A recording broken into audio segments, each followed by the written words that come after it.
Hello friends, welcome to Sai Kiruba's kitchen. இன்றைக்கி நம்ம பார்த்தா மட்டும் இல்லை, பேரை கேட்கும்போதே நாக்கில் எச்சல் ஊறக்கூடிய ஒரு பாரம்பரியமான குழம்பு தான் பார்க்க போகிறோம். எண்ணெய் கத்திரிக்காய் குழம்பு, தேங்காய் சேர்க்காமல் நல்ல காரசாரமாக எப்படி பண்ணுறதுன்னு பார்க்கலாம் வாங்க. இந்த எண்ணெய் கத்திரிக்காய் குழம்பு பண்ணுறதுக்கு இன்றைக்கி நான் 500 கிராம் கத்திரிக்காய் எலசா இந்த மாதிரி எடுத்து வச்சுருக்கேன். புளி ஒரு பெரிய லெமன் சைஸுக்கு எடுத்துப்போம். இது மொத்தமாகவே புது புளியாகவும் வேண்டாம், மொத்தமாக பழைய புளியாகவும் வேண்டாம், ரெண்டுமே கலந்த மாதிரி எடுத்துக்கோங்க. இப்போ அதை தண்ணி ஊற்றி ஊற வச்சுருவோம். சீக்கிரமாக ஊறணுன்னாக்கா கொஞ்சம் வெதுவெதுப்பான சுடு தண்ணியை சேர்த்து ஊற வச்சு எடுத்தாக்கா சீக்கிரம் ஊறிடும். இப்போ இதை நல்லா டைட்டாக திக்காக இந்த மாதிரி கரைச்சி எடுத்துக்கலாம். இந்த புளிக்குழம்பு திக்காக இருந்தால் தான் நல்லாயிருக்கும். இப்போ இதை அப்படியே வச்சுருவோம். ஒரு மிக்சி ஜாரில் 6 சின்ன வெங்காயம் தோல் உரித்து சேர்த்து, 5 பல் பூண்டு, ஒரு கொத்து கருவேப்பிலை, ஒரு மீடியம் சைஸ் தக்காளி நீல வாக்கில் கட் பண்ணி சேர்த்து, 1 டேபிள் ஸ்பூன் குழம்பு மிளகாய்த்தூள், 1 டேபிள் ஸ்பூன் தனி மிளகாய்த்தூள், 1 டேபிள் ஸ்பூன் தனியாத்தூள், 1 ஸ்பூன் சீரகத்தூள், 1/2 ஸ்பூன் மஞ்சள் தூள் சேர்த்து இதில் தண்ணி சேர்க்காமல் இந்த மாதிரி அரைச்சி எடுத்துக்கலாம். அதில் நம்ம சேர்த்துருக்கிறது எதுவும் சரியாக நைஸாகி வரலனாக்கா லேசாக தண்ணி தெளித்து அரைச்சி எடுத்துக்கோங்க. ஏன்னா இதை நம்ம வதக்கி எடுக்க போகிறோம். அதனால் ரொம்பவும் தண்ணியாக இருந்தால் நல்லா இருக்காது. கத்திரிக்காய் பார்த்திங்கனாக்கா இந்த தலை பகுதியை மட்டும் கட் பண்ணிவிட்டு இந்த காது பகுதி அப்படியே வச்சுட்டு இந்த மாதிரி கிராஸ் போட்டு நம்ம கட் பண்ணி எடுத்துக்கலாம். நடுவில் செக் பண்ணிக்கோங்க பூச்சி ஏதாச்சும் இருக்கான்னு சொல்லிட்டு. இப்போ இந்த மாதிரி கட் பண்ணி எடுத்தாச்சு. இதை பொரித்து எடுத்துக்கலாம். ஒரு பாத்திரத்துலேயோ இல்லாட்டி கடாயிலையோ 80 ml நல்லெண்ணெய் சேர்த்துக்கலாம். ஏன்னா இந்த காரக்குழம்பு புளிக்குழம்புக்கெலாம் ஒரு ஸ்பெஷல் டேஸ்ட்டை தர்றது இந்த நல்லெண்ணெய் தான். இப்போ கத்திரிக்காயெல்லாம் சேர்த்துட்டு உடனே மூடி போட்டு வச்சுருவோம். ஏன்னா அதில் இருக்க தண்ணி நல்லா இந்த எண்ணெயில் பட்டு படப்படன்னு மேலே தெரிக்கும். இப்போ ஒரு பக்கம் லைட்டாக வெந்தாச்சு, இன்னொரு பக்கம் திருப்பி போட்டுக்கலாம். இது முழுசாக நல்லா பொரிய விட்டு நம்ம எடுக்கக்கூடாது. இது ஒரு 50% வெந்தால் போதும். மீதி 50% இந்த குழம்புல நம்ம வேக வச்சுக்கலாம். இப்போ நல்லா பரட்டி விட்டு இப்போ இதை எடுத்து நம்ம தனியாக வச்சுக்கலாம். ரொம்ப வெந்துடுச்சுன்னா மேலே தனியாக அந்த தோல் தனியாக வந்துடும்.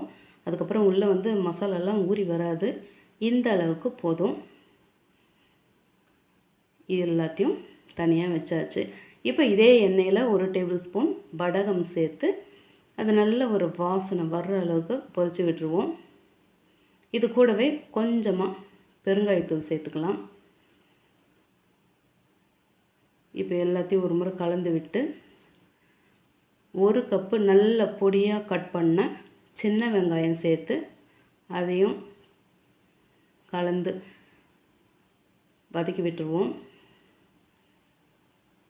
7 பல் பூண்டு நீல வாக்கில் நல்ல மெலிசாக கட் பண்ணி சேர்த்து கொஞ்சம் போல் கருவேப்பிலை சேர்த்து அதையும் நல்லா இந்த எண்ணெயில் நல்லா ஒரு வதக்கி விட்டுட்டு இப்போ நல்லா 1 கப்பு தக்காளி நல்லா பொடியாக கட் பண்ணி சேர்த்து அதையும் கலந்து விட்டு உப்பு 1/2 ஸ்பூன் சேர்த்து இதெல்லாம் வதங்கிறதுக்கு ஒரு முறை நல்லா மிக்ஸ் பண்ணி விட்டுக்கலாம்.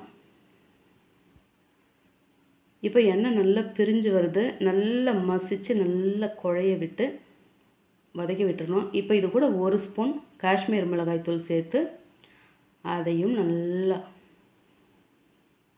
கலந்து விட்டுருவோம்.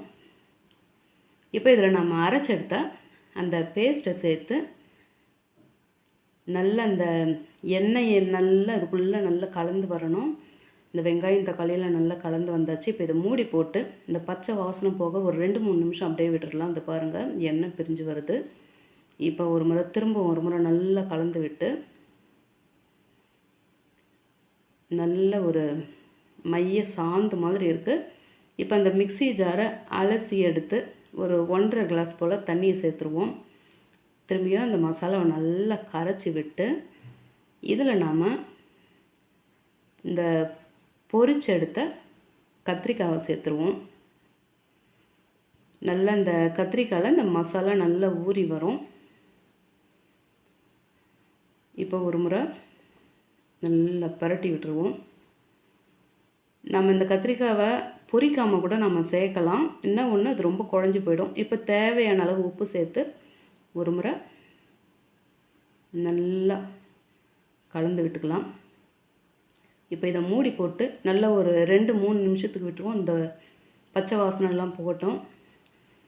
நல்லா கொதித்து இந்த மசாலாலாம் இந்த கத்திரிக்காயெலாம் இறங்கி கத்திரிக்காயும் மீதி வேகாதது கூட நல்லா வெந்து வந்திருக்கு. ரொம்ப கேர்ஃபுல்லாக உடையாமல் திருப்பிக்கலாம். இது அழிச்சு போகாது. ஏன்னா நம்ம பொரித்து எடுத்துருக்கோம். அப்படியே வதக்கி எடுத்தால் தான் வந்து இந்நேரம் கத்திரிக்காய் காணாமல் போயிருக்கும். நம்ம கரைச்சி வச்ச புளி தண்ணியை இப்போ சேர்த்து திரும்ப இப்போலாம் தண்ணி சேர்க்கக்கூடாது. அவ்வளோதான், தண்ணி போதும். இப்போ எல்லாத்தையும் ஒரு முறை நல்லாவே கலந்து விட்டுக்கலாம். இப்போ மூடி போட்டு திருப்பியும் இந்த புளியோட பச்சை வாசனை போகிற அளவுக்கு கொதிக்க வச்சுட்டு, இந்த பாருங்கள் சூப்பராக கொதித்து எல்லாமே நல்லா ஒன்றா கலந்து வந்திருக்கு. எதுவும் தனித்தனியாக இருக்கிற மாதிரி இல்லை. இதில் தேங்காய் சேர்க்காததால் இந்த குழம்பு நாம் ஒரு வாரம் கூட வச்சு நல்லா சுண்டை வச்சு கூட சாப்பிட்லாம். நல்லா சூப்பராக இருக்கும். பார்க்கவே நல்லா அட்ராக்ஷனாக இருக்குது. நல்ல ஃப்ரெஷ்ஷான கருவேப்பிலை கொத்தமல்லியை கிள்ளி போட்டு சேர்த்துருவோம். இப்போ ஒரு முறை நல்லா கலந்து விட்டாக்கா நம்ம எல்லாரோட ஃபேவரட் எண்ணெய் கத்திரிக்காய் காரக்குழம்பு ரொம்ப ரொம்ப சூப்பராக பார்க்கவே அழகாக நல்ல அட்ராக்ஷனாக ரெடி ஆகிடுச்சு. நல்ல ஜுரத்தில் இருக்கவங்க கூட ஃபஸ்ட்டு சாப்பிட்ணுன்னு ஆசைப்படுறது இந்த எண்ணெய் கத்திரிக்காய் காரக்குழம்பு தான். நல்ல இந்த நாக்கு செத்து போனவங்கெல்லாம் ஃபஸ்ட்டு இந்த எண்ணெய் கத்திரிக்காய் காரக்குழம்பு தான் சாப்பிட்றதுக்கு விரும்புவாங்க. இதுக்கெல்லாம் சைட் டிஷ்ஷே தேவைப்படாது. அதனால் நீங்களும் இந்த எண்ணெய் கத்திரிக்காய் காரக்குழம்பு செய்து சாப்பிட்டு எப்படி இருந்ததுன்னு மறக்காமல் கமெண்ட்டில் சொல்லுங்கள். ரெசிபி பிடிச்சிருந்தால் லைக் பண்ணிவிட்டு அப்படியே நம்ம சேனலை சப்ஸ்கிரைப் பண்ணி பக்கத்தில் பெல் ஐக்கான் அழுத்தி அதில் ஆலையும் டிக் பண்ணிக்கோங்க. தேங்க்ஸ் ஃபார் வாட்சிங்.